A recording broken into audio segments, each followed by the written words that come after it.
আসসালামু আলাইকুম ওয়া রাহমাতুল্লাহি ওয়া বারাকাতুহু। স্বাগতম আমাদের প্রিয় প্রধানমন্ত্রী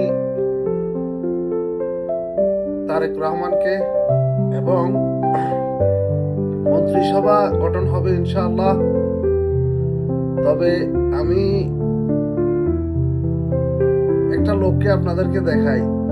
এই যে দেখেন, এই লোকটাকে চিনেন কিনা দেখেন। এই লোকটা যদি আমাদের মন্ত্রিসভা আসে,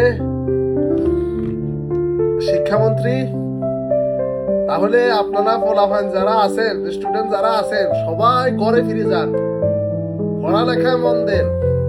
2001 সালে যারা এসএসসি পরীক্ষা দিয়েছেন, 2002 সালে যারা এসএসসি পরীক্ষা দিয়েছেন, 3 সালে যারা দিয়েছেন, সকল পরীক্ষাগুলা আতঙ্কের বড় নাম ছিল উনি। ঘাড় কিন্তু গর্দান এদিক সেদিক ফিরাইতে পারবেন না।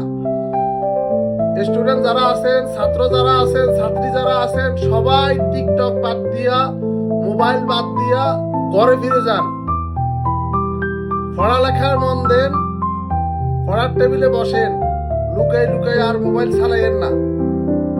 সবাই ওনাকে একটু চিনে রাখিয়েন। ধন্যবাদ সবাইকে।